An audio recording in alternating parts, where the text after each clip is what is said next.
सुल्तान महमूद गजनवी और एक भूत। हिंदुस्तान में सोमनाथ का मंदिर था जो पूरे हिंदुस्तान के लोगों का मरकज यानी सेंटर था।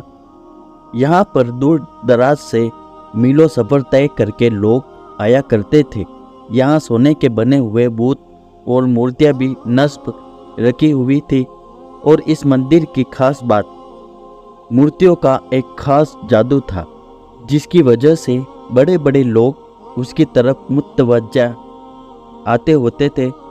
कई सिख और ईसाई भी अपना मजहब बदल लिया करते थे और सोमनाथ के मंदिर को देखकर लोग हिंदू मत को कबूल कर लेते थे, चाहे वह लोग अपने मजहब पर कितने ही पक्के हो, मगर उस मंजर को देखकर सजदे में गिर पड़ते।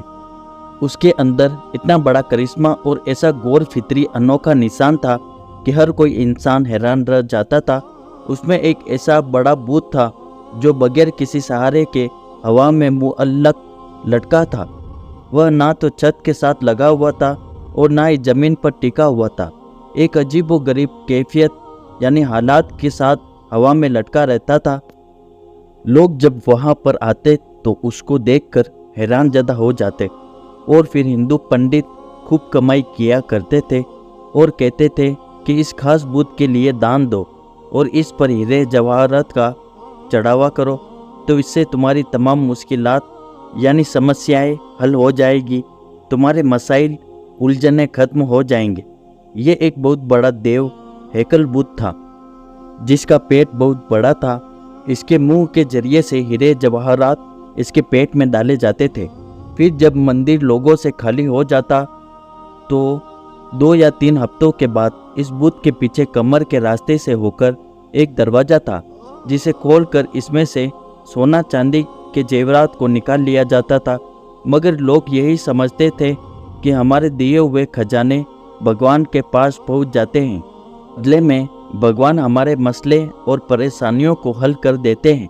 सुल्तान महमूद गजनवी रहमतुल्लाह अलैह ने इस इलाके को फतह कर लिया। जब वह अपने मफ्तूहा इलाके का दौरा करते हुए इस मंदिर में पहुँचे तो बिला झिझक भूतों को पास पास दौड़ना करवाना शुरू कर दिया। बड़ी कुल्हाड़ियों से भूतों को गिराया जा रहा था और सुल्तान महमूद गजनवी रहमतुल्लाह अलैह भी तलवार से भूतों पर वार कर रहे थे।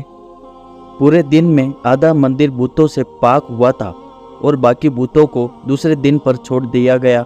दूसरे दिन पूरे हिंदुस्तान के बड़े बड़े पुजारी और पंडित मिलकर सुल्तान महमूद गजनवी के पास हाजिर हुए, पर बड़े एहतियात के साथ, बड़ी लजाजत नरमी के साथ और दरख्वास्त पेश करते हुए कहा कि इस इलाके पर आप ही का कब्जा रखें, मगर हमारे इस भूत को मत तोड़िए।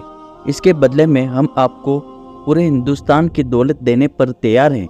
सुल्तान महमूद गजनवी रहमतुल्लाह अलैह का एक वजीर आपके करीब आया और कहने लगा कि ये पेशकश बहुत बड़ी है क्योंकि हमने बहुत सारे भूतों को तो तोड़ दिया है, सिर्फ एक भूत को छोड़ देने में कोई हर्ज नुकसान नहीं है। आप इस पर ज़रूर गौर कीजिए क्योंकि जो मालो दौलत आपको मिलेगा उससे हमारे दीन इस्लाम की हुकूमत बहुत आसानी से मुस्तहकम मजबूत हो जाएगी।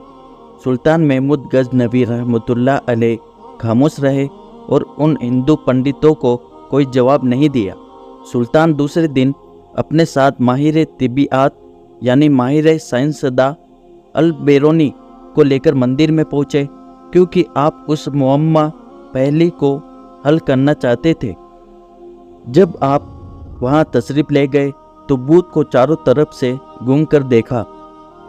कोई पतली चीज़ या कोई भारी चीज़ या कोई मामूली सा सहारा भी नज़र नहीं आया कि जिस पर भूत को ठहराया गया हो या जिसके जरिए से ये भूत को हवा में लटकाया गया हो।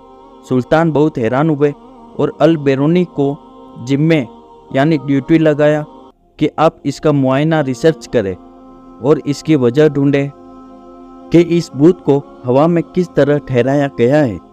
अजीब व गरीब समा बन चुका था। बहुत सारे वजीर और सुल्तान महमूद गजनवी भी वहाँ बैठकर देख रहे थे कि आखिर इसकी वजह क्या हो सकती है।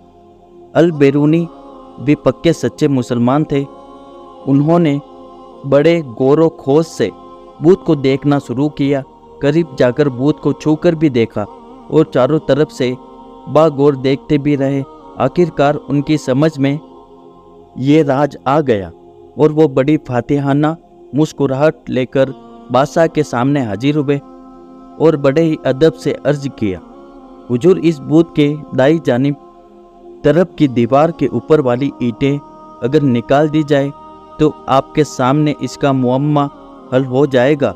सुल्तान, जो काफ़ी देर से तहकीक होते हुए देख रहा था, वह गहरी सोच में पड़ गया और अपने एक वजीर को हुक्म दिया कि जिन ईंटों की तरफ अल बेरूनी ने इशारा किया है उनको फ़ौरन निकाल दिया जाए।